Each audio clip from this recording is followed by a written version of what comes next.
Bonjour à tous et bienvenue dans ce live, puisque nous sommes en live, où on va parler aujourd'hui d'une thématique, je pense, dont vous avez déjà entendu parler vaguement, c'est le télétravail. Et j'ai l'immense plaisir aujourd'hui de recevoir ah, quelqu'un que j'aime tellement, que j'ai déjà interviewé, qui a tellement de casquettes différentes.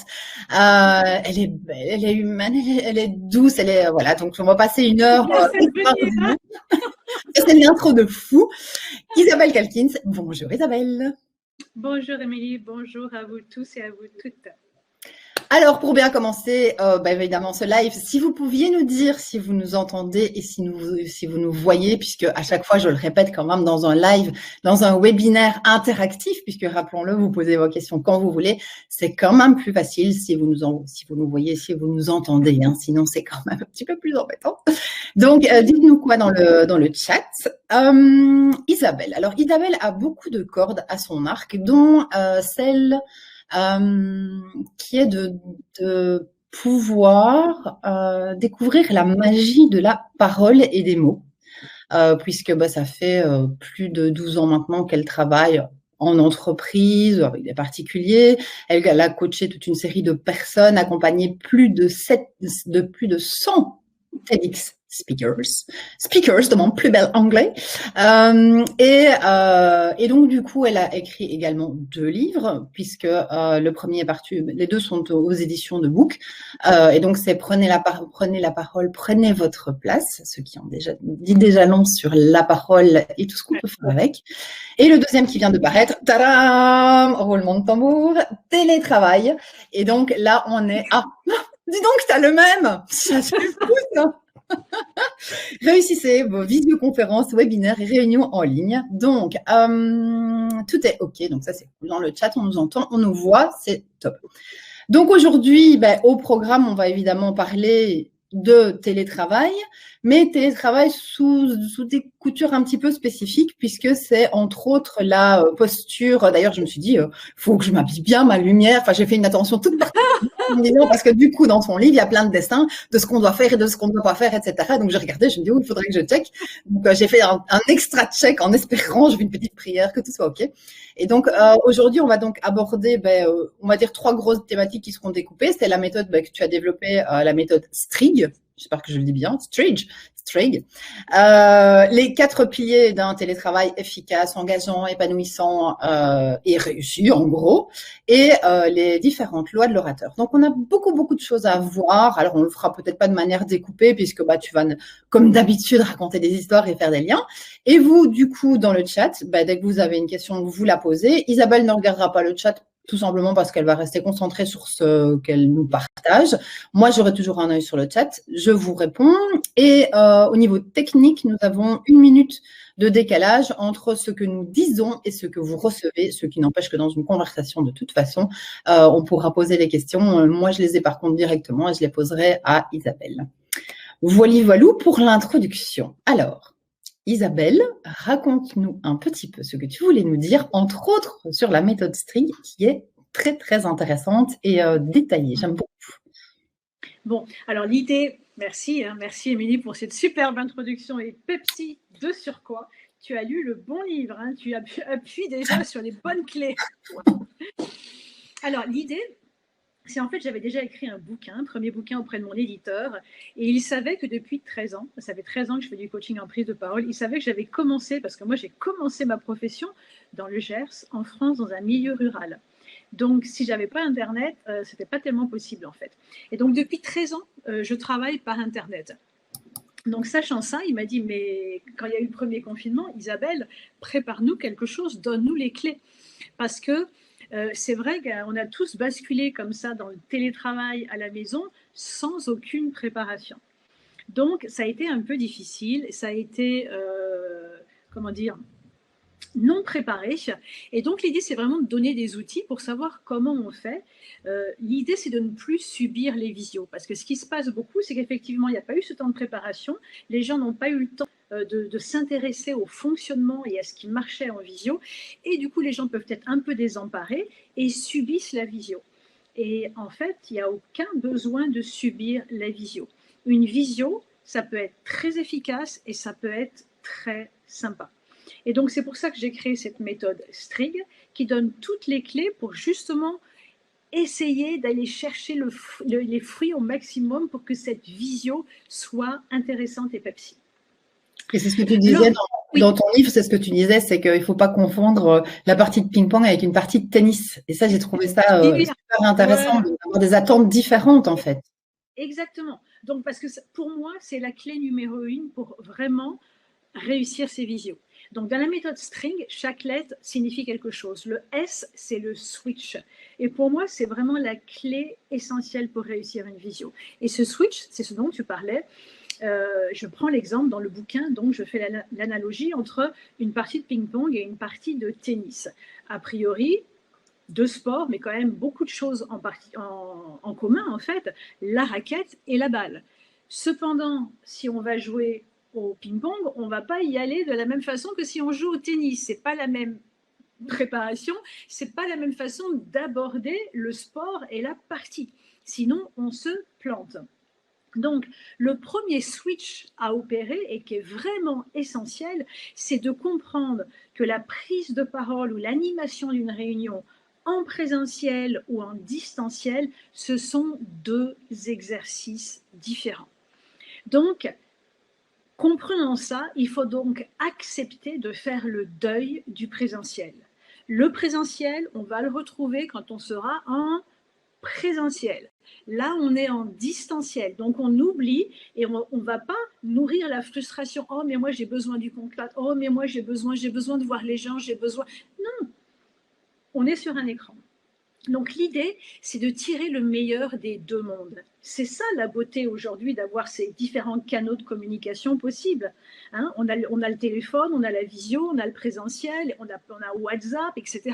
C'est génial. Chacun amène quelque chose et contribue d'une certaine façon. Donc, c'est à nous d'utiliser les bons outils au bon moment. Donc, déjà, dans la méthode, c'est faites le deuil du présentiel. Et là, c'est un nouvel outil. Appréhendons le nouvel outil pour ce qu'il est. Et du coup, ça amène des choses extraordinaires. Parce que c'est vrai que grâce au distanciel, on ne passe pas 1 heure ou 2 heures dans les transports en commun. On récupère du temps. Il y a de la fatigue qu'on ne vit plus en fait. Donc, c'est une nouvelle organisation, c'est une nouvelle chose, mais il y a beaucoup d'atouts dans cet outil. Donc, premièrement, c'est de faire le switch mental, psychologique et émotionnel. On est en distanciel, on tire le meilleur de ce distanciel. Alors, comment on fait? Oui, vas-y, dis-moi. Pour tout ce qui est, et ça m'a bien parlé en fait, vraiment de faire des deuils. Tu vois, de pouvoir vraiment se dire, OK, ça et ça, je n'aurais pas, et ce n'est pas ce que je viens chercher parce que ce n'est pas ce que l'outil et ce que l'expérience me propose, en fait. Exactement. Je trouvais que c'était vraiment intéressant. Pour moi, c'est vraiment fondamental parce que je rencontre tellement de personnes qui sont frustrées. Ils sont frustrés. Mais pourquoi? Parce qu'on n'a pas fait le deuil du présentiel. C'est uniquement pour ça. D'accord? Donc là, on est en distanciel et on est en distanciel. On utilise l'outil pour ce qu'il est. Et auquel cas, là, on va trouver beaucoup de joie et beaucoup d'intérêt à communiquer. Donc ça, c'est l'étape numéro 1, c'est ce fameux switch. Ensuite, évidemment, on est en distanciel. Tout ça, ça passe par un écran, par des outils, par Internet. Donc, ça va être l'aspect technique et de maîtriser la technique.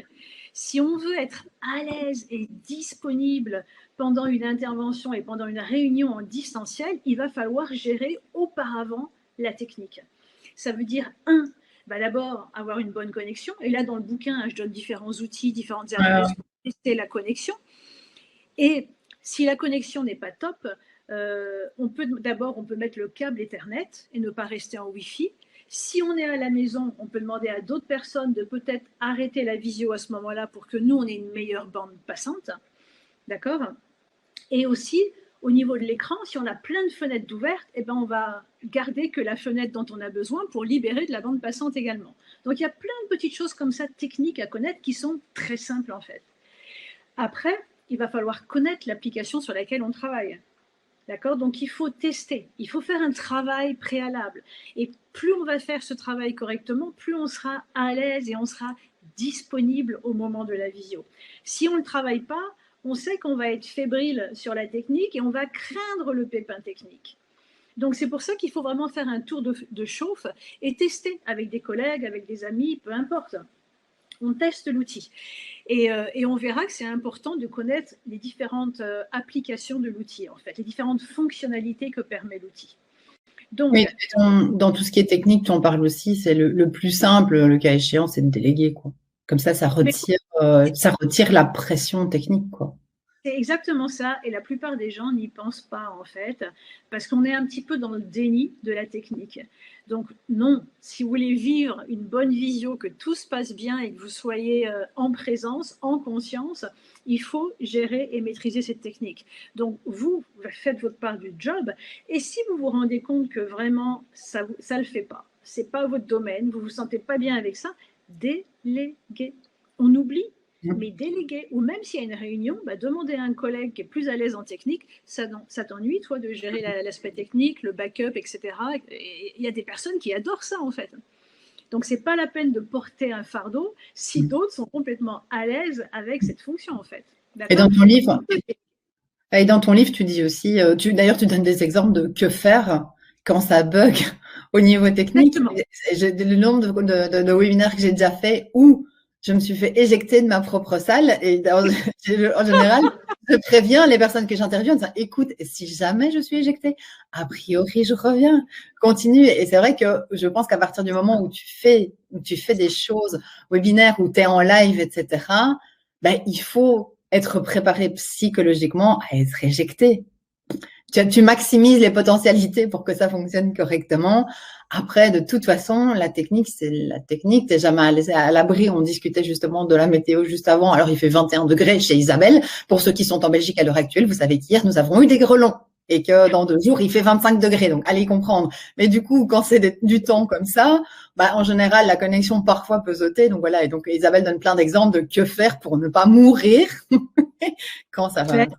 Et effectivement, l'idée, c'est vraiment d'essayer de se déstresser, quoi, et de revenir en conscience et en présence à la visio.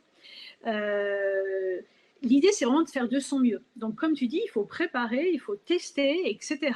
Et après, voilà, on n'est pas à l'abri de quelque chose, mais pas de panique. Si on a fait le job, normalement, ça devrait bien aller.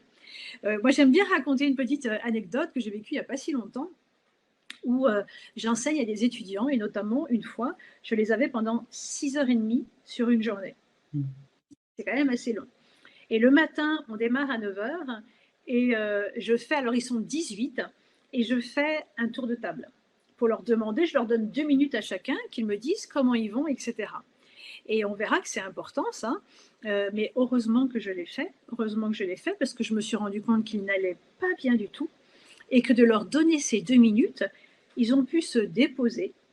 Je les ai écoutés, et déjà pour eux, ça a été positif. Ils se sont sentis entendus. Et ça leur a permis, voilà, de libérer cette frustration, ce mal-être, et on en a parlé un petit peu ensemble, et ça a vraiment permis, il y avait déjà une cohésion presque avant même de démarrer.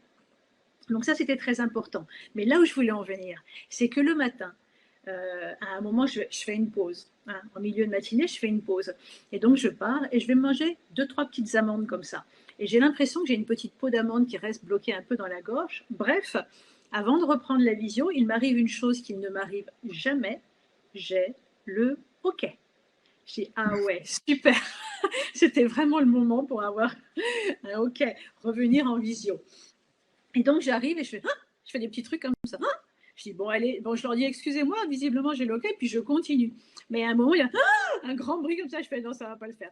Je dis, bon, est-ce que quelqu'un aurait des trucs pour combattre ce hoquet? Qu'est-ce que vous connaissez? Quels sont vos remèdes de grand-mère? Et donc, du coup, les uns et les autres, ils participent, etc. Et ils me donnent des petits trucs. Et puis, moi, je bois de l'eau, je retiens ma respiration. Et en fait, il disparaît. Mais ce que je voulais dire, c'est qu'à un moment impromptu, une intrusion, quelque chose d'imprévu se passe. Il y a tout le temps moyen, plutôt que d'essayer de le mettre de côté, de le cacher sous le tapis, au contraire, de l'utiliser pour créer de l'interactivité et de la cohésion. Et ça a été super. Ils étaient super contents d'avoir aidé, d'avoir participé. Ça a créé un moment sympa. Et du coup, j'ai dit merci au hockey finalement. Tu vois. Alors, on va continuer avec la méthode STRIC. Donc, je vais donner le S de switch, le T de la technique et le R, c'est le rythme. Les visioconférences sont beaucoup plus fatigantes qu'une réunion normale. Dans une réunion, quand vous êtes dans une pièce avec différentes personnes, vous pouvez regarder ailleurs, vous pouvez regarder d'autres personnes, vous pouvez regarder votre cahier, vous pouvez, voilà, vous pouvez respirer ailleurs. Vous n'avez pas besoin d'être focalisé sur l'écran. Donc déjà, c'est plus souple, c'est plus fluide comme façon d'être. Et là, il y a en plus l'usure de l'écran et la petite lumière bleue qui fatigue les yeux et qui fatigue notre système nerveux.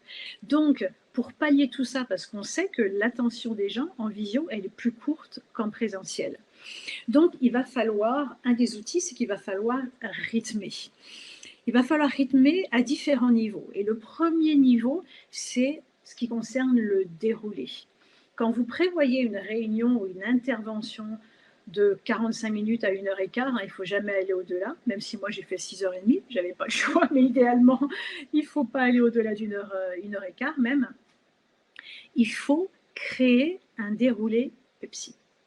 C'est-à-dire présentation 5 minutes, là 10 minutes sur ce sujet, puis il y aura 3 minutes de questions-réponses. Il faut créer comme ça quelque chose qui soit dynamique. Il faut le faire non seulement dans le déroulé, mais il faut le faire dans l'intervention et dans l'animation. C'est-à-dire qu'une visioconférence, elle est coûteuse en énergie. L'intervention que j'ai faite 6h30, ça s'est super bien passé. Ils n'ont pas vu les 6h30 passer et ils étaient même tristes de quitter ce moment qu'on avait ensemble. Par contre, moi, à la fin de la journée, j'ai eu l'impression de vivre 3 journées en une. Parce qu'il faut mettre de l'énergie. Il faut mettre de l'énergie dans la voix. Il faut vraiment être présent. Il faut compenser toute la présence qu'ils n'ont pas. Il faut compenser. Voilà, il faut vraiment, il faut parler comme ça. Est-ce que vous avez bien entendu? Est-ce que c'est bien clair pour vous? Il ne faut pas dire, alors est-ce que c'est bien clair pour vous? Est-ce que ça va? Est-ce qu'on continue? Non. Est-ce que c'est bien clair? Est-ce que c'est voilà? Est-ce que vous m'avez bien compris? Est-ce que j'ai été suffisamment précise dans ma façon de présenter les choses? Donc il y a une énergie à donner. Un engagement particulier et au niveau de la voix, il faut mettre aussi de la vitalité pour voilà, qu'il y ait du vivant, que ce soit vivant pour les personnes. Et c'est ce que tu disais, c'est ce que tu disais d'ailleurs dans ton livre que je trouvais très juste en fait, c'est qu'on est habitué à la passivité derrière un ordinateur. Parce que c'est vrai qu'avant avant le télétravail ou les réunions en ligne, etc., en fait, on utilise l'ordinateur pour quoi? Pour les réseaux sociaux, pour se cultiver, apprendre, pour consommer du contenu, pour regarder ses mails. Et en fait, finalement, chacun de ces points-là demande zéro interaction, mais demande d'être passif et d'ingurgiter un certain nombre de choses. Et tu le disais très justement, c'est de dire, ben là maintenant, c'est transformé aussi bien pour l'animateur, présentateur, formateur, que pour les étudiants ou les gens, les employés, les collaborateurs, etc., qui sont en réunion, c'est rester dynamique. Et donc ça, c'est un apprentissage qui n'a pas vraiment été demandé si on n'a jamais utilisé l'outil Internet ou ordinateur pour les interactions. C'est exactement ça. En fait, c'est vraiment une posture nouvelle. Où effectivement, notre relation à l'écran, avant, c'était je vais chercher du contenu, j'écris, ou voilà, c'était ça, où je regarde des films, des vidéos, ou voilà. Donc, on est passif et statique face à la machine. Et là, tout d'un coup, on nous demande d'aller dégager de l'énergie, d'être présent, d'y mettre du peps, d'animer des choses. Et c'était pas ce qu'on avait appris auparavant. Donc, il y a une relation nouvelle avec l'écran. Et ça aussi, il faut en être conscient parce qu'on a des habitudes d'être statique. Et déjà, quand on est en visio, souvent, on est assis. Et donc, on a une énergie basse. Et on peut, ça, il faut le savoir, en visio, vous pouvez vous mettre debout. Et c'est même préférable. Il faut organiser simplement un support haut de façon à ce que l'écran puisse être à hauteur d'yeux, que la caméra puisse être à hauteur d'yeux. Mais sinon, mettez-vous debout. Parce que quand on est debout, on est plus tonique, on est plus fluide, on a beaucoup plus d'énergie. Donc, on n'a pas besoin de rester assis non plus. Donc, oui, merci de repréciser ça, Émilie. Et donc, on a vu le rythme, et donc le I de Strig, c'est l'interactivité. L'idée, c'est tout le temps de créer du lien, de la cohésion. Donc, l'interactivité, ça va être d'essayer de faire participer les gens qui sont présents. C'est pour ça qu'il va falloir faire un travail auparavant de bien connaître votre application, de bien connaître les fonctionnalités qu'elle a pour pouvoir les utiliser. Par exemple, avec mes jeunes, moi, j'ai fait des sous-salles. Et donc, à un moment, ils sont partis tous dans des sous-salles, donc ils étaient 3 à 4 par sous-salle, et ils ont travaillé ensemble. Et c'était chouette, parce qu'on n'est plus en plénière, ils sont 3-4, donc c'est un groupe plus intime, et donc chacun peut prendre la parole, chacun peut donc réveiller son énergie, et quand ils sont revenus, ils avaient des choses à présenter, et ils avaient une bonne énergie. Donc ça, c'est un des exemples. Il y a également le tableau blanc, c'est-à-dire que vous écrivez, vous, sur l'ordinateur, mais c'est en direct, en live. Et donc les gens voient se créer ce que vous écrivez au même moment. Donc ils participent au processus de création. Donc ça, c'est intéressant aussi. Et puis après, de toutes les façons, dans tout ce qui est distanciel, mais pas que, hein, il faut poser le cadre au démarrage. C'est-à-dire que lors d'une visio, quand vous avez une réunion, par exemple, posez le cadre. Quand est-ce que les gens peuvent intervenir? En permanence dans le chat, ou alors ils n'utilisent pas le chat, mais il y aura, on leur dira à chaque fois quand il y aura une séance de questions-réponses, les gens ont besoin de savoir quand est-ce qu'ils peuvent s'exprimer. Donc il faut vraiment poser le cadre, d'accord? Et donc effectivement, on peut utiliser le chat, il y a des questions-réponses, on peut leur proposer de lever la main. Donc, il faut découvrir un petit peu ces fonctionnalités pour les utiliser de façon à ce que les gens soient moins passifs, qu'ils participent, et donc ça permet de les garder éveillés. Parce que, si je puis me permettre, là, le challenge et l'enjeu, c'est de capter l'attention. Donc, ils ne quémandent pas d'avoir plus d'informations. Il n'y a pas une gourmandise d'apprendre plus parce que déjà, on est surchargé et sursollicité. Donc, même en présentiel, et moi hier, j'animais une formation pour une entreprise en présentiel, et là, la question, c'était le présentiel, mais comment je fais pour intéresser les gens à ce que j'ai à dire? Et aujourd'hui, c'est vraiment l'enjeu, et donc, il faut vraiment habiter sa parole. En fait, il faut en dire moins et le dire mieux. Et là, c'est qu'on soit en présentiel ou en distanciel. D'accord? Donc, en distanciel, il faut vraiment amener de l'interactivité, que les gens puissent participer, interagir, parler, et donc toutes les fonctionnalités des applications, et elles en créent de plus en plus, elles sont hyper intéressantes. Et je rebondis d'ailleurs à propos d'interactivité, si vous avez des questions, vous les mettez dans le chat. T'as vu ça? Et là, well done, well done. tout à fait. Alors, dans le livre, il y a beaucoup plus d'informations sur chacun de ces éléments. Là, je ne vais pas vous faire tout le livre, hein, mais oui, il y a beaucoup plus d'éléments. Donc, maintenant, le dernier élément de la méthode Strigg, c'est le G. Et moi, c'est ce que j'appelle cultiver les 3 grâces. C'est les qualités essentielles pour justement capter et garder l'attention des gens. Alors, la première, c'est la chaleur. La chaleur, parce que justement, on n'a plus la joie de l'expérience du présentiel. Donc, il faut essayer de transposer malgré tout, de réinviter dans le distanciel cette chaleur humaine. Et ce qui s'est passé au début du confinement, où les gens ne savaient pas trop comment manier l'outil, les gens partaient la tête dans le guidon.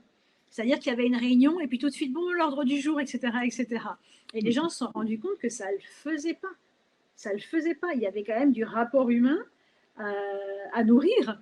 Et donc aujourd'hui, c'est proposé dans beaucoup de médias, etc., de même créer des cafés virtuels, ou même quand on démarre une réunion, on ne démarre pas tête en bille comme ça.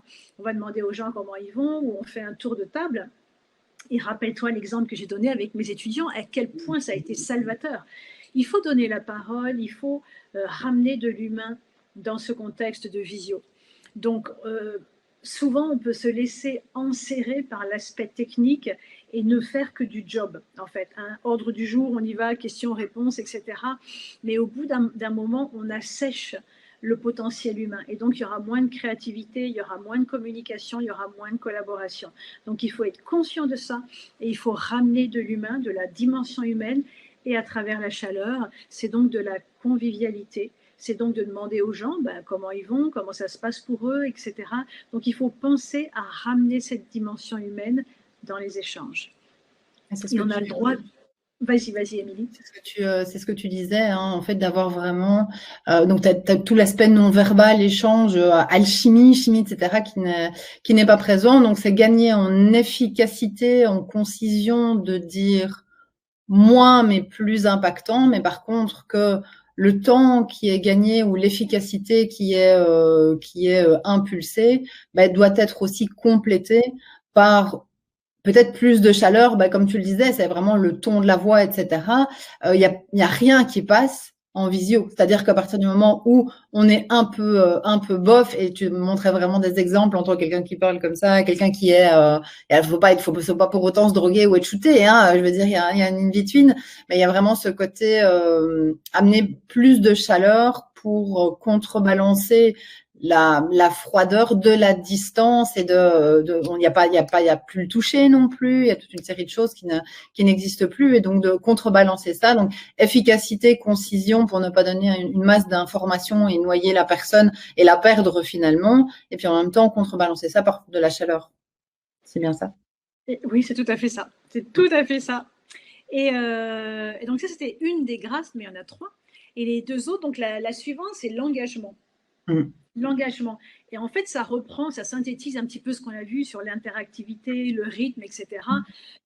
Il faut être présent. De toute façon, aujourd'hui, effectivement, le gros enjeu, c'est comment j'intéresse les gens. Si vous voulez les intéresser et les convaincre, ben, ça passe par vous. D'abord, vous êtes intéressé et vous habitez votre parole. Si la parole, elle est un peu, j'allais dire dispersée, c'est pas, j'allais dire plutôt, si elle est un peu plate parce que l'énergie elle est dispersée, vous pensez à autre chose, vous n'avez pas vraiment préparé, ben déjà il y a moins de tonus, il y a moins de vitalité. Et donc déjà vous récupérez pas les gens autant en fait.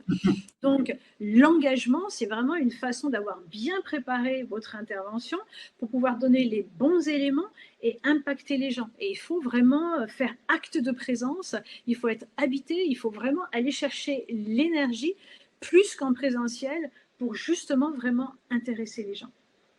J'aime cette clé-là, enfin, elle revient plus tard. Alors, je vais pas spoiler et dire où elle revient, mais c'est vraiment l'une des choses qui m'a marqué finalement dans ton livre. Et il y en a pléthore, tu t'en doutes. Mais c'est cet engagement par rapport à ce qu'on délivre, par rapport à ce en quoi on croit, par rapport à ce en quoi on donne, mais aussi l'engagement par rapport à. Je trouve que c'est une période passionnante parce qu'en fait, le télétravail rend tout collaborateur ou employé indépendant. Complètement, ouais. Et donc cet engagement, et on en parlera plus tard, mais je ne dis pas où, c'est un teasing qui va durer, oula, on a la réponse à mon avis dans un quart d'heure, 20 minutes, mais c'est pas grave, je fais un petit peu une petite parenthèse, genre, d'avoir vraiment cet engagement par rapport à soi. Par rapport à ce qu'on délivre, à ce qu'on donne, et par rapport au travail, par rapport à pourquoi on le fait. Donc voilà, je trouve que c'était vraiment l'une des clés qui m'a marqué, qu'on a retrouvé finalement, je trouve, tout le long du livre, et qui questionne beaucoup parce que forcément on se retrouve face à un miroir, à nos choix, etc. Et quand on est seul, on est son propre levier, on est sa propre motivation, on est son propre organisateur, on est son propre maître du temps. Et donc voilà. J'ai envie de le déposer ici parce que je trouve que c'est un élément important du télétravail. Oui, et tu vois, parfois, on repart sur le présentiel, et là, c'est ce que j'ai envie de faire, parce que l'engagement, vraiment, bah, dans tout ce que je peux travailler, c'est vraiment une des clés essentielles, même en présentiel. On a pris l'habitude, je ne sais pas pourquoi, je ne sais pas comment, presque de nous rétrécir, en fait, en termes d'énergie, en termes de tonalité de la voix. Voilà, on veut cacher une part de soi. Mais aujourd'hui, avec tout le bruit qu'il y a, avec toute l'information qui circule, si vous voulez que votre parole soit entendue, qu'elle soit inspirée et inspirante, ça passe par vous et ça passe par votre engagement. Le fait d'être habité, d'avoir une envie et un besoin de transmettre ce que vous allez transmettre. Et ça fait toute la différence. Bah, quand je coach à chaque fois, et d'ailleurs ce matin j'étais encore en coaching avec une DG, et elle parle bien, tout est bien, etc. Mais voilà, il y a un manque d'engagement et d'investissement énergétique, en fait. Mais si vous voulez faire la différence, il va falloir passer par cet investissement énergétique. Alors, la troisième grâce, c'est le courage. Et ça, j'avoue que c'est une qualité que j'aime beaucoup. Le courage, c'est le cœur à l'ouvrage, mettre du cœur dans l'ouvrage. Pourquoi je parle du courage? Parce que lors de mes formations, coaching ou interventions en entreprise, j'ai pu constater régulièrement que quand il y avait des sujets un petit peu sensibles ou délicats, on les mettait de côté. Et donc, du coup, on rate une chance de pouvoir les résoudre. Et moi, je fais souvent appel au courage, c'est-à-dire s'il y a quelque chose qui n'est pas facile, allons-y, parce que c'est justement l'opportunité de pouvoir solutionner cette chose. Et je reprends l'exemple que j'ai donné tout à l'heure avec les étudiants. Quand j'ai fait le tour de table le matin, mais heureusement que j'ai fait ce tour de table, parce qu'ils ont pu chacun dire à quel point ils allaient mal, mais ils n'allaient pas bien du tout avec le confinement, ne pas voir les jeunes. Normalement, ils sont en fac, ils se côtoient, il y a des soirées, et là, non, chacun chez soi, parfois dans sa chambre ou ils retournent chez les parents, mais vraiment, ils le vivaient, mais très mal. Et donc, je les ai écoutés et l'objet de mon intervention de 6h30, ce n'était pas forcément de parler d'eux, etc. Mais j'ai ouvert une porte et donc du coup, on en a parlé un petit peu, pas une demi-heure, on en a parlé un peu et ça a fait un bien fou. Un bien fou. On aurait pu imaginer que c'était un terrain délicat et peut-être que ça peut l'être, mais le simple fait de donner l'opportunité aux gens déjà de s'exprimer, parce que là, je prends appui sur cette expérience que j'ai eue, mais j'ai lu des articles et j'ai eu des retours en entreprise où il y a eu des réunions. Et effectivement, comme ils pressentaient que le télétravail n'était pas forcément super bien vécu, ils ont demandé comment ça se passe, etc. Et le simple fait qu'on demande aux gens comment ça se passe, qu'on s'intéresse à eux et qu'ils aient un espace pour dire finalement comment ils se sentent et qu'ils soient entendus, bah, c'est déjà 60 ou 70% de la solution en fait, d'être entendu. Parce qu'on est reconnu, on est respecté en tant qu'individu et dans nos ressentis. D'accord. Et souvent, c'est pour ça qu'on parle du cœur à l'ouvrage. Souvent, en fait, le simple fait d'ouvrir cet espace et d'ouvrir son cœur, ça solutionne déjà une grande partie du problème. D'accord. Vas-y. Dans toute interaction, tu commences par dire bonjour, ça va. Alors, de temps en temps, c'est des bonjour, ça va de forme, voilà, où tu ne t'attends pas à ce que la personne dise comment elle va, mais il y a quand même à un moment donné la question qui est posée. Et c'est vrai qu'en visio, on se dit, bah voilà, hop, on shoot et on y va directement. Mais il y a toujours un temps d'acclimatation et ça peut être, parfois, on arrive dans une salle, un petit café qui veut, thé, café, etc. Et ça fait partie d'eux. Et en fait, en visio, toute cette partie-là, elle est zappée, c'est ready et vous êtes ready. Sauf que quand on enchaîne les réunions, t'es pas ready, puis ready, puis ready, puis ready, puis ready. Donc, c'est pas transformer les gens en machines de guerre. Et enfin, on en rediscutait, ça rejoint efficacité, chaleur, quoi. Et d'ailleurs, ça me fait penser dans le bouquin, je mets les liens de différentes vidéos YouTube où il y a eu beaucoup d'exemples qui sont même passés sur les chaînes de télé, où pendant le confinement, tu as eu des experts qui étaient chez eux en télétravail, qui étaient interviewés, et puis tout d'un coup, derrière, il y a une porte qui s'ouvrait, et puis des gamins. Et il y a deux exemples, dont une interview de la BBC où tu as un homme. Alors, c'est marrant, c'est fascinant d'ailleurs ce moment-là. Parce qu'il répond à la question, puis tout d'un coup, ça ouvre, puis il y a des gamins qui arrivent, deux gamins, mais je sais pas, moi, 3 ans et 6 mois. Et donc, ça fait du bruit, etc. Et donc, il continue à répondre, mais tu vois bien qu'il perd la concentration, et puis il continue à parler, mais il n'y est plus, en fait. Il parle, mais sa parole devient vide et plate, parce qu'il voilà, n'y a plus rien. Mais il ne se retourne pas. Et sa femme arrive et elle tire les gamins et elle ferme la porte. Mais il ne s'est jamais retourné. Et donc, c'est un moment un petit peu curieux, quoi. Et il y a un autre exemple où là, c'est une femme dans un pays nordique, je ne sais pas où, il s'est produit la même situation. Alors, son gamin était plus âgé, il devait avoir dans les 6-7 ans, interviewé, etc. Et il y a le gamin qui arrive et qui se met à côté de... Non, il est un petit peu plus loin. Et elle, ce qu'elle fait, c'est qu'elle l'intègre. Alors, qu'est-ce que tu viens faire? Viens voir, regarde. Et donc, elle intègre le gamin, elle le présente au journaliste, le journaliste dit bonjour au gamin, et comme le gamin, il est intégré dans ce moment-là, finalement, il a vu ce que c'était, il est plus intéressé, et donc, finalement, il part. Donc, ce courage, c'est aussi que quand il y a des choses comme ça, imprévues, même un peu bizarres, grotesques, difficiles ou quoi que ce soit, d'avoir le courage de les intégrer à ce moment de vie, parce que ce sont des moments de vie, c'est peut-être pas confortable, mais en les intégrant, du coup, on crée un moment encore plus sympathique, en fait. On peut en tirer un bénéfice, comme j'ai pu faire avec le hockey, en fait. Tu vois. Donc, le courage, c'est ça aussi. C'est ça, c'est des choses à raconter, ça rend aussi, enfin, c'est de l'ordre de l'expérience et de l'humanité, et Ça fondamentalement, humanise. c'est ce qui manque beaucoup, hein. C'est ce qui manque finalement beaucoup dans les visios, c'est que c'est pas un pion X qui donne des infos à un pion Y, c'est quelqu'un avec une vie, une expérience, des choses qui arrivent, qui donne cours à des personnes qui sont aussi en train de vivre ce qu'elles vivent, et effectivement, ça manque. Oui, je parlais enfin, d'humanité, d'humanisme, effectivement, et ces exemples-là sont très bons. Merci. Mais c'est marrant parce qu'il y a une chose qui me vient à l'esprit, tu vois, Émilie, c'est qu'avant qu'il y ait eu le télétravail, là, et ces confinements, etc., c'est vrai que bon, on avait scindé la vie professionnelle de la vie personnelle. Donc vraiment, il y avait la vie pro à l'entreprise et la vie perso pour la maison. Et on ne mélangeait pas. Enfin, pour la plupart des personnes, pas pour tout le monde, mais on ne mélangeait pas. Et en fait, c'est comme si il y avait un reste de ça dans les visios où tout d'un coup, ça devient professionnel et il faut devenir très sérieux, très matter of fact, etc., etc. Comme si on voulait cacher ou enfouir l'humain qu'on est. Mais non, justement, tout ce qui se passe en ce moment nous invite à revoir notre façon d'être un être professionnel et d'amener plus de souplesse et de ramener l'individu qu'on est dans la sphère professionnelle parce que tout le monde est gagnant en fait. Et tu le disais hein, vraiment tu parlais de la parole, le fait d'être entendre, voir soyons fous, écouter, c'est autant effectivement, c'est la parole, ta parole, la parole intégrée, et donc la parole de qui tu es dans tout ton ensemble en fait. Et les gens suivent non pas une personne ou un gourou ou un concept ils suivent la personnalité, ils suivent la personne avec ses croyances, ses valeurs, ce qu'elle a intégré, ses limites.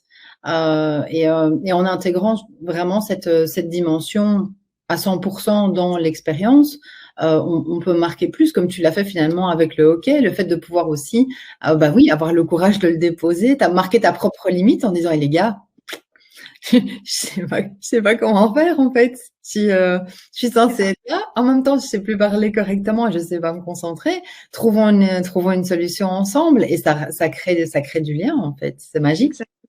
Une connexion émotionnelle qui est très importante en communication en fait. Parce que la communication, c'est ça, c'est créer une connexion émotionnelle. Et plus elle sera forte, plus le message passera. Tout à fait. Alors, le temps passe vite quand on s'amuse, hein. Ça fait déjà presque 3/4 d'heure qu'on est occupé. Donc, je te propose de passer aux 4 piliers du télétravail. On y va, on y va, on y va. Oh. Alors, effectivement, pour bien réussir le télétravail, il y a 4 piliers essentiels. Le premier pilier, c'est l'autonomie. Et c'est là qu'on réalise, quand on bascule en télétravail, que quand on travaille dans une entreprise, c'était quand même, alors peut-être pas tout confort, c'est variable, mais il y avait quand même un certain confort. D'abord, on est dans un lieu dédié, avec des collègues, avec une hiérarchie, dans une structure et dans un rythme qui favorise le travail. Les gens sont là, on peut poser une question, on les croise, on récupère de l'information. Donc, c'était tout un milieu favorisant qui nous permettait d'être concentrés sur la tâche et peut-être d'avancer plus vite parce qu'il y avait des personnes à proximité ou des outils qui nous permettaient d'être assez efficaces. Et ce qui se passe, c'est que quand on est en entreprise, tout ça, c'est extrêmement soutenant. Et tout d'un coup, on doit déplacer notre efficacité, notre professionnalisme, a priori, à la maison. Ben, comment on fait? Parce qu'on n'a plus du tout cet environnement soutenant. Donc, ce pilier de l'autonomie, il est essentiel à développer en télétravail. Et ça veut dire quoi? Pour être un peu synthétique, c'est grosso modo, il va falloir apprendre à devenir proactif. Là où l'information nous tombait tout cuit parce qu'on était sur le lieu dédié, ben là, il va falloir aller chercher l'information. Il va falloir créer des réunions, il va falloir créer des calls avec des collègues, avec du N+1, etc. Non seulement il faut aller au-devant de l'information, mais il faut être proposition d'initiative, il faut être source d'initiative et même prendre des décisions. Donc, c'est-à-dire qu'il va falloir bien cadrer avec le N+1 ou autre quel est notre espace en fait, quelle est notre responsabilité, où est-ce qu'on peut prendre des décisions ou pas. Mais ça veut dire qu'il va falloir nous développer cette énergie, aller au-devant pour pouvoir travailler, puisqu'on n'a plus ce cadre à la maison. Donc il va falloir apprendre tout ça, en discuter avec les collègues, avec le N+1, pour savoir quel est notre périmètre, mais dans ce périmètre, il va falloir être source d'énergie pour soi, pour l'équipe et pour l'entreprise. Et ça, c'est neuf. Mais il faut en prendre conscience et il va falloir le faire en posant des réunions hebdomadaires, en posant des réunions avec des collègues, en appelant les clients, etc. C'est à nous maintenant de mettre en place tout ça. Donc, c'est un pilier assez costaud malgré tout. Quand on est salarié, ce n'est pas forcément une chose. Pour certains, oui, c'est acquis, ils le font déjà. Pour d'autres, pas forcément. Et c'est là où on peut se rendre compte à quel point on s'appuie aussi sur l'énergie de l'entreprise, en fait. Oui, c'est lié, enfin, ça veut passer de 0 à 1, puisqu'avant, on était, enfin, voilà, encadré indépendamment finalement, du niveau d'autonomie qu'on avait.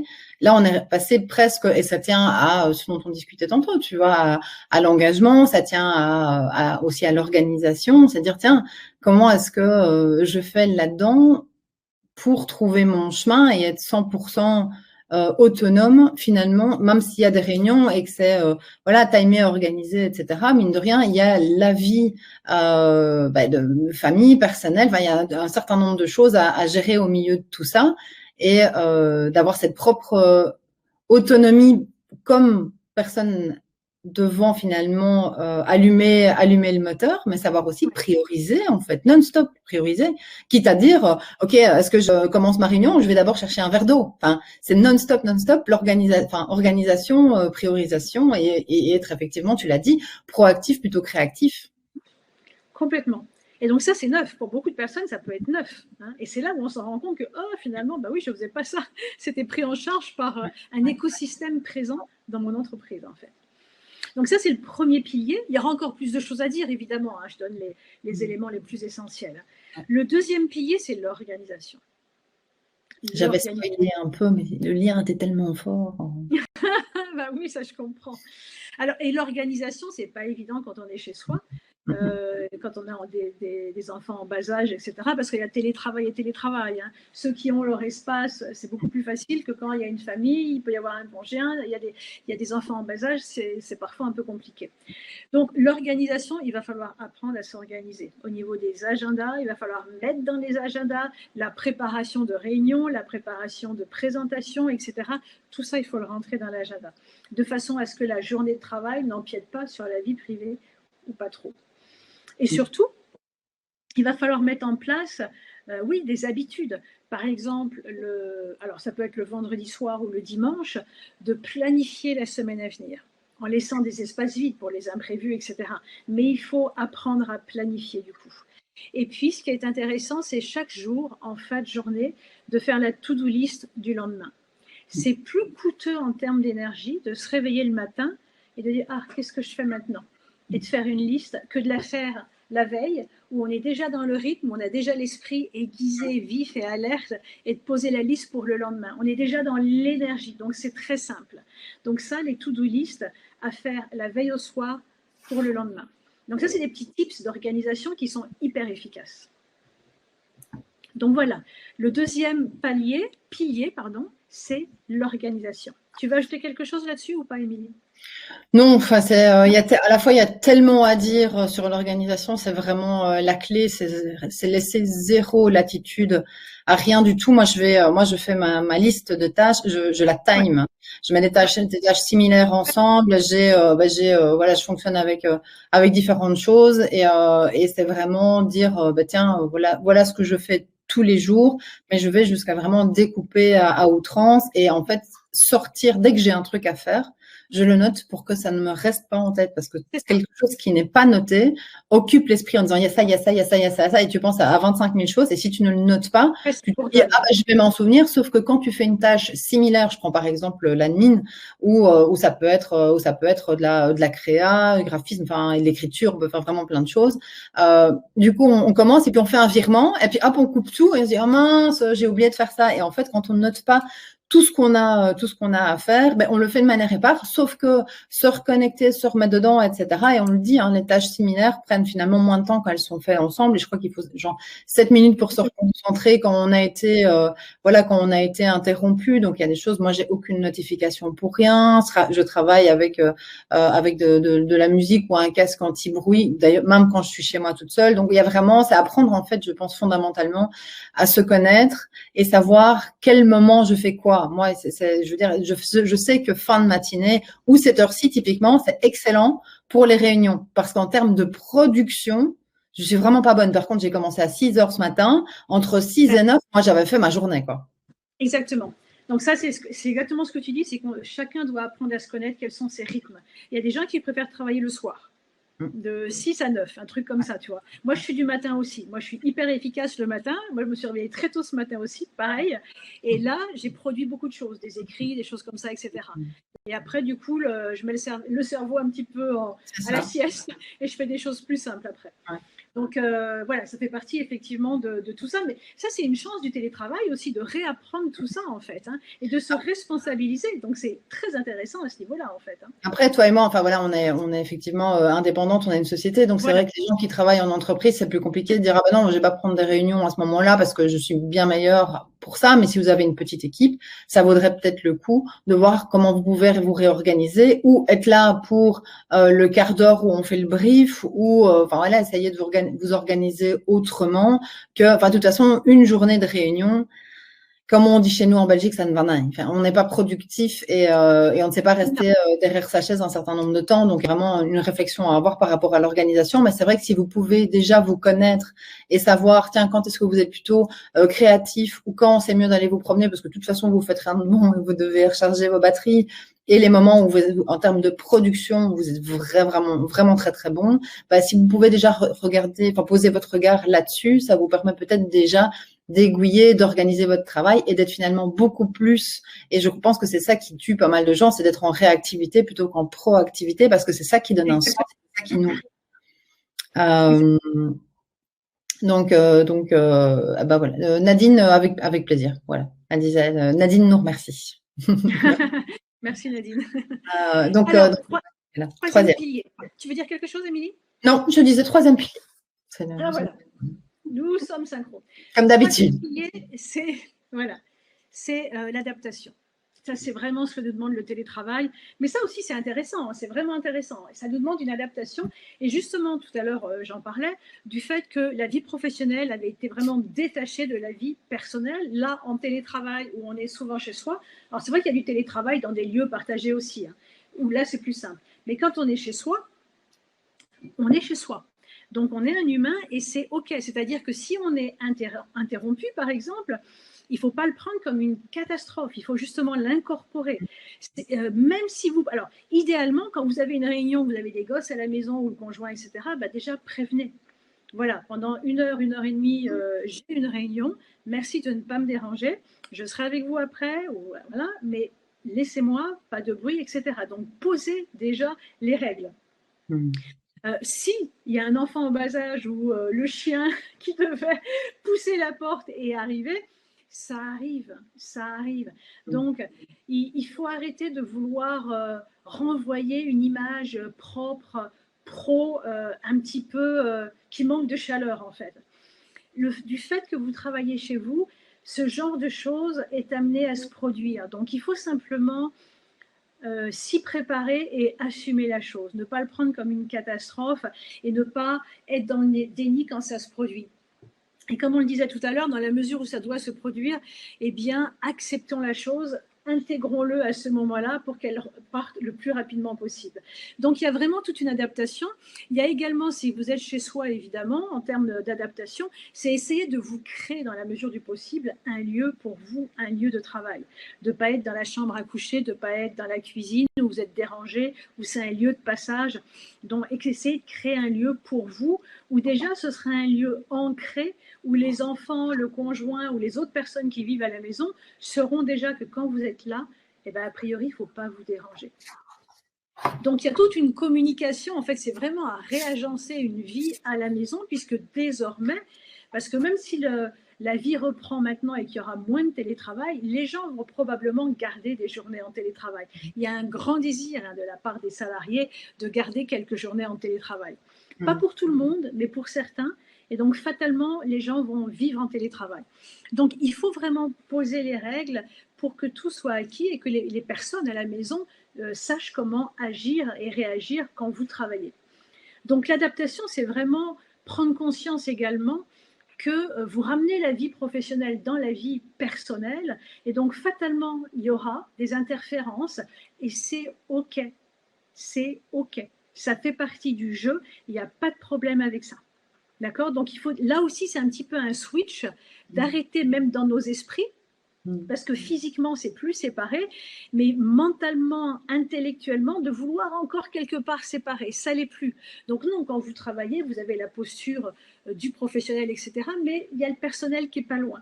Donc s'il y a des interruptions, c'est pas grave. Essayez de vous organiser de façon à ce que ça ne se produise pas, mais si ça doit se produire, c'est pas grave du tout. C'est simplement ça. C'est marrant, ce qui me vient en m'écoutant, et c'est une thématique qui va te faire sourire, c'est ne plus essayer de passer par le chat de l'aiguille, Oui. mais prendre sa place. Prendre sa place à 100% là, finalement, là où je suis, et pas essayer de façonner, ou comme tu le dis, tu vois, il y a un truc qui arrive, et tu dois te mettre sur le côté, etc. C'est plus de pouvoir, voilà, accepter ce qui vient. Et tu le disais d'ailleurs dans ton livre, et j'aime beaucoup l'image, c'est comme dans tout sport de combat, c'est utiliser la force pour la transformer, pour la transmuter en quelque chose qui te permet de finalement soit en rire, soit garder un souvenir, soit de partager avec d'autres, plutôt qu'essayer de lutter contre quelque chose qui est, et donc qui ne peut que s'amplifier et te mettre mal à l'aise, alors que on peut en faire quelque chose de voilà de drôle et de naturel, parce que tout le monde sait que bah voilà, ça fait presque 1 an et demi que chacun est chez soi, donc potentiellement il y a un chat qui peut arriver, j'allais dire un hamster, enfin bon, il y a moins de chance et puis ça se verra moins à l'ordinateur, mais du coup pouvoir vraiment utiliser cette force pour en faire quelque chose plutôt de porteur et qui me sert, plutôt qu'essayer de passer par le chat de l'aiguille en disant attends, j'ai 3 enfants à la maison, le chien qui est là, enfin voilà, c'est impossible qu'on n'entende rien, et alors du coup tu es stressé pendant toute la réunion, voire toute la journée,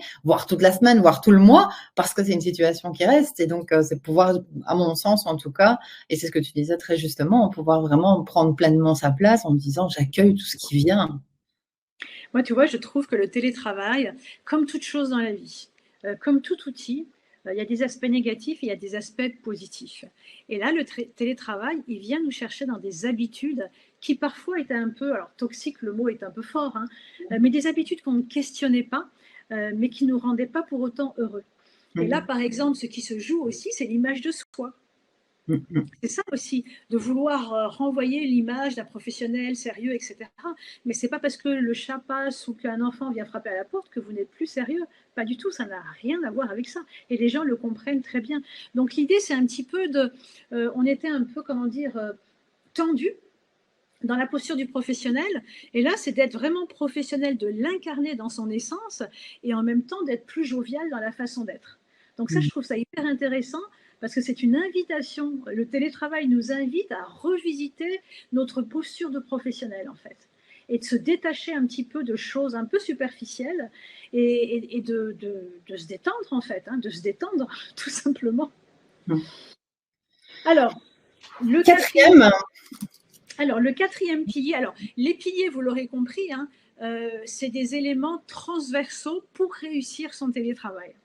Et le quatrième pilier, bah, il a aussi été un peu abordé, c'est vraiment cette notion d'engagement. D'engagement. Et là, ça dépasse la visioconférence. Hein, parce que la méthode Strigg, elle s'applique pour réussir les visioconférences. Et là, les 4 piliers, c'est vraiment le télétravail. Et donc là, c'est vraiment aller chercher cette énergie, véhiculer cette énergie, à la fois dans les visios, mais en même temps dans son travail en général. Parce qu'encore une fois, on est seul chez soi. On n'a plus les collègues, on n'a plus l'énergie que suscite cette entreprise, il n'y a plus les coups de fil qui arrivent, il n'y a plus le N+1 qui déboule dans le bureau, etc. Ce n'était pas forcément des choses complètement agréables quand on les vivait.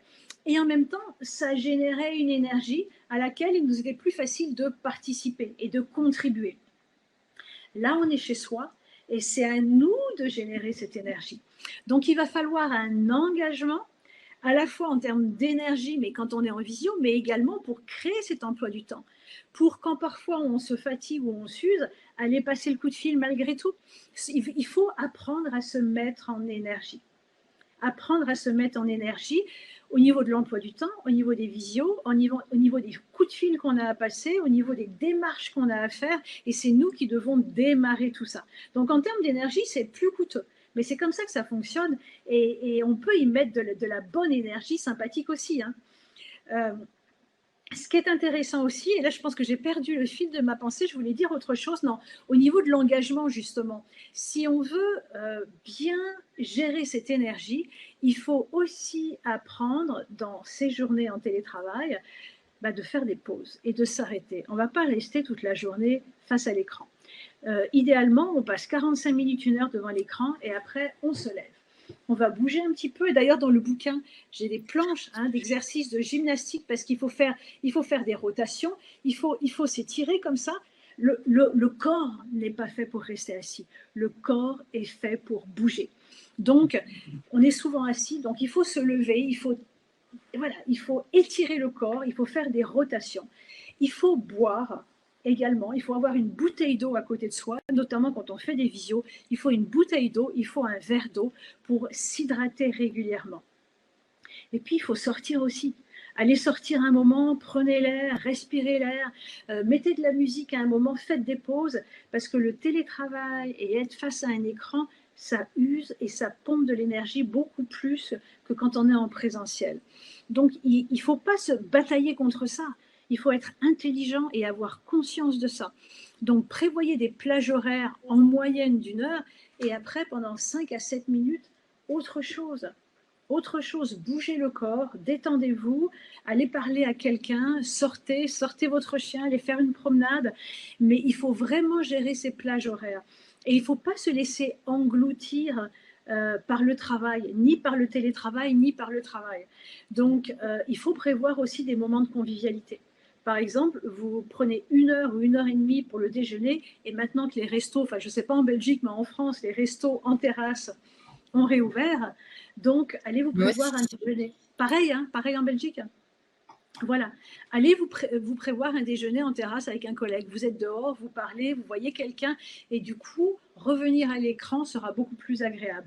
Donc, il faut couper. Ne restez pas toute une journée devant l'écran. Non, soyez intelligent avec l'outil, sinon il va vraiment vous absorber et vous mangez l'énergie. Donc, vraiment, prévoyez ces plages de travail, et après, on se libère, on va dehors, on prend un temps de pause parce que le cerveau a besoin de se détendre et le corps a besoin de se mettre en mouvement. Voilà, grosso modo, pour cet engagement.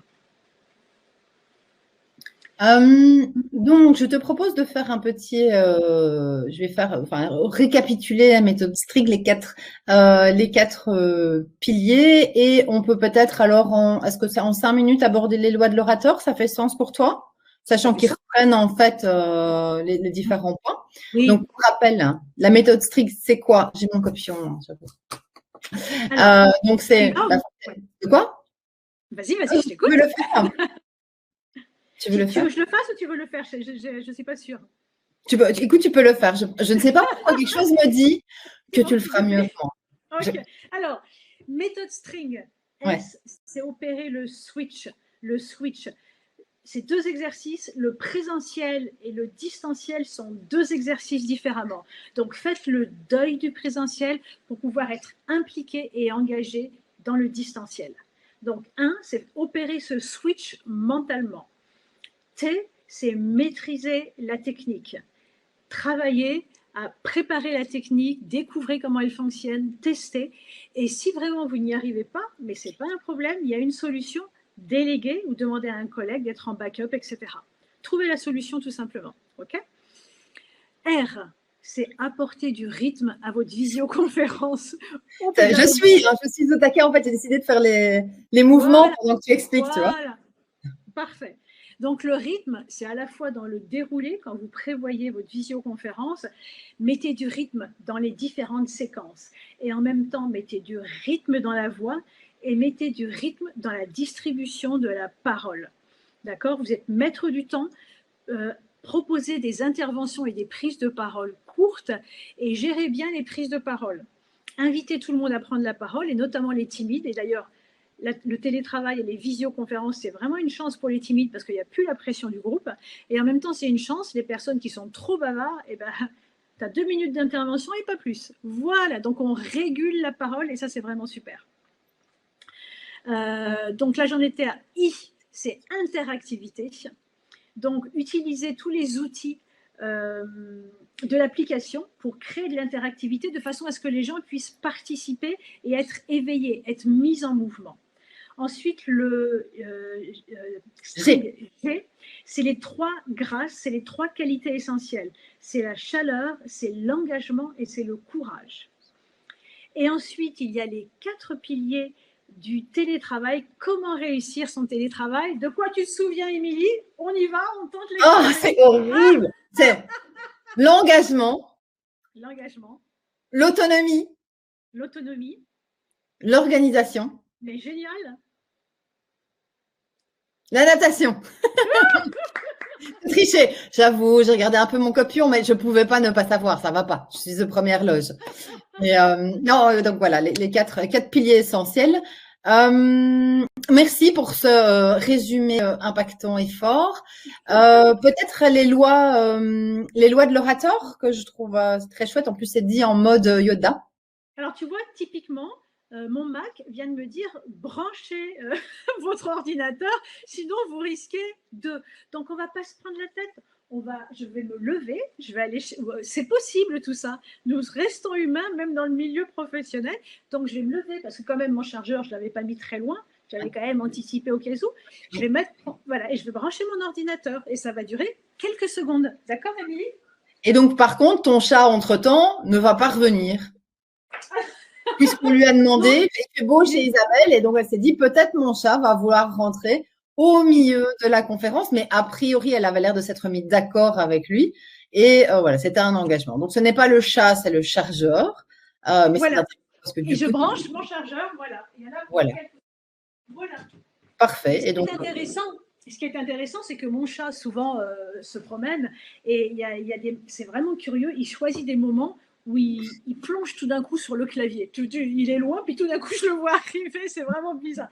Mais à chaque fois, ça a créé des moments sympathiques, en fait. Donc, voilà. Les chats aiment bien les claviers. Et donc, les 7 lois de l'orateur, ou celles que tu veux nous donner en tout cas. Alors du coup, oui, alors les 7 lois, c'est une charte qui est dans le bouquin. Donc ça, je vous invite à consulter le bouquin parce que vraiment… Tu remarqueras que je suis à la bonne page, etc. Hein. Tu as vu, on ne voit rien, mais ce n'est pas grave, je vous montre et c'est bien écrit en mode Yoda. Voilà. Donc, du coup, en fait, les 7 clés, effectivement, elles reprennent ce qu'on a pu dire aujourd'hui. L'essentiel, c'est de comprendre que quand on est en visio, il va falloir faire plus d'efforts, il va falloir aller chercher en soi plus d'énergie. On ne peut pas simplement parler d'une façon, j'allais dire, un peu mollasse dans une visio. Il faut être préparé. Ça, c'est très important. Je ne l'ai pas très abordé là auparavant. Une visio, si vous voulez qu'elle soit efficace et qu'elle soit rythmée, il faut bien la préparer. Les prises de parole en général, mais une visio encore plus. Parce que si vous commencez à être hésitant, à ne pas être sûr, etc., vous perdez l'attention des gens. En visio, c'est difficile de garder, de capter cette attention. Donc, il faut tout faire pour la capter. Donc, il faut être préparé, il faut être rythmé dans son intervention. Vous voyez ce que je fais au niveau de la voix, il y a de l'énergie, ça dégage de l'énergie. Je suis très voilà. Il faut être très vivant en fait dans la prise de parole, vraiment vivant. Donc c'est vraiment si l'orateur en distanciel doit vraiment dépenser plus d'énergie, beaucoup plus d'énergie pour avoir un bon résultat. On peut faire sans dépenser l'énergie, mais du coup c'est plus médian comme intervention. D'accord. Donc voilà, toutes les lois de l'orateur, vous les retrouvez dans le livre, mais c'est vraiment ça l'essence de l'orateur. Est-ce que tu veux ajouter quelque chose, toi, Émilie, ou pas? Non, c'est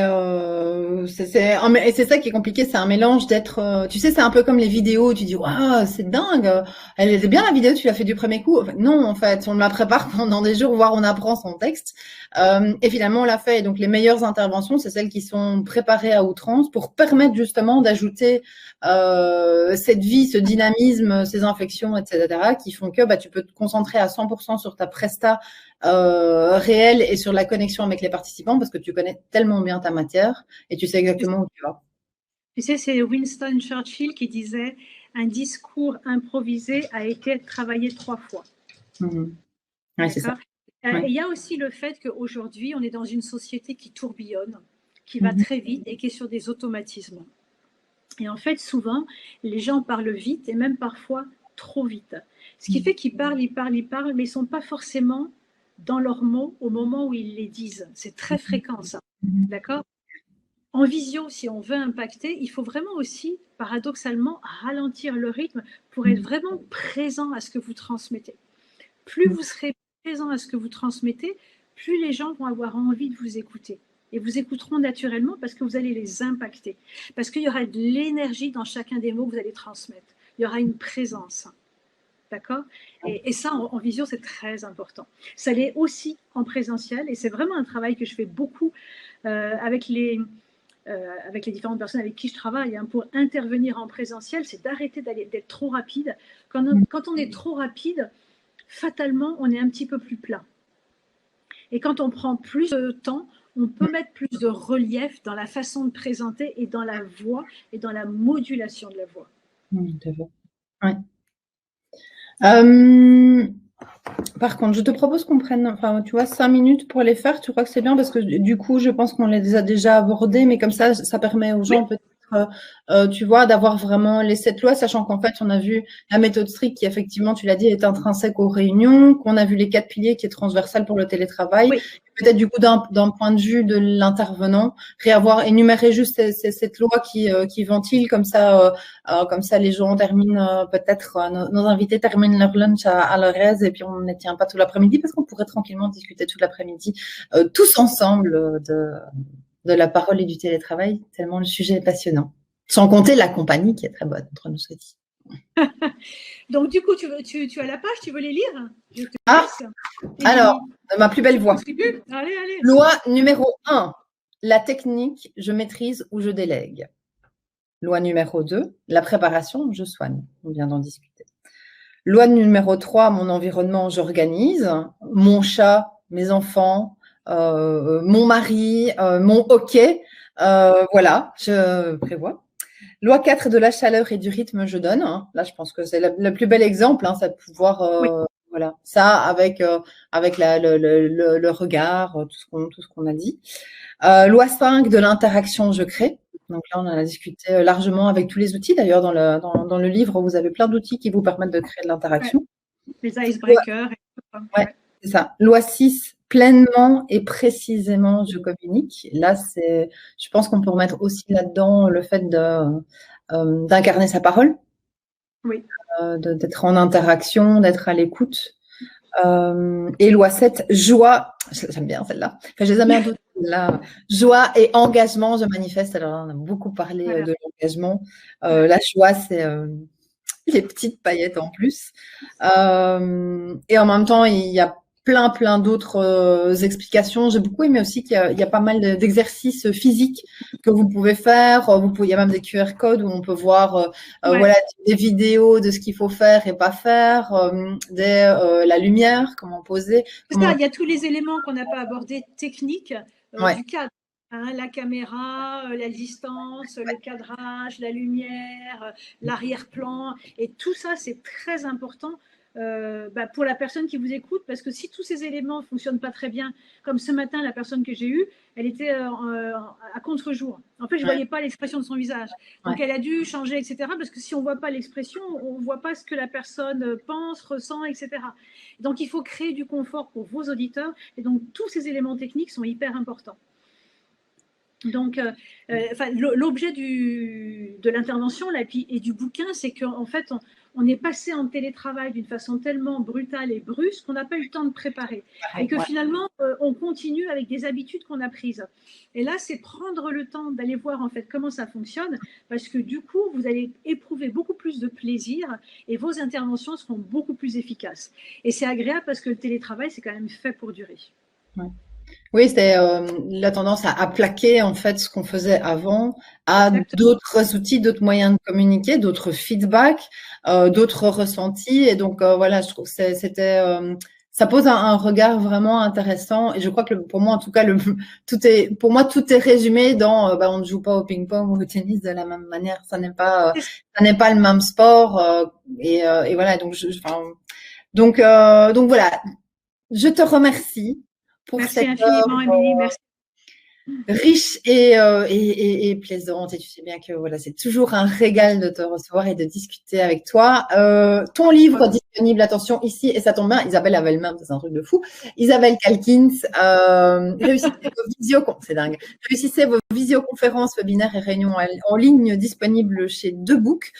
Isabelle est aussi accessible sur différents sites web, par exemple Isabelle Calkins, elle a des formations en ligne aussi, par exemple, on a fait dans la folie.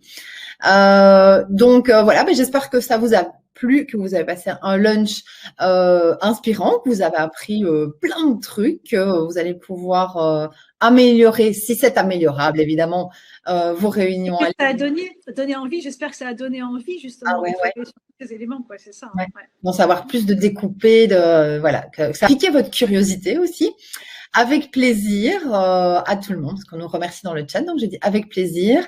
Isabelle, donc on vous souhaite une délicieuse après-midi. Isabelle, je t'embrasse 1000 fois et je pense que nous nous entendons et voyons très très bientôt. Oui, merci beaucoup, merci. À bientôt. À bientôt.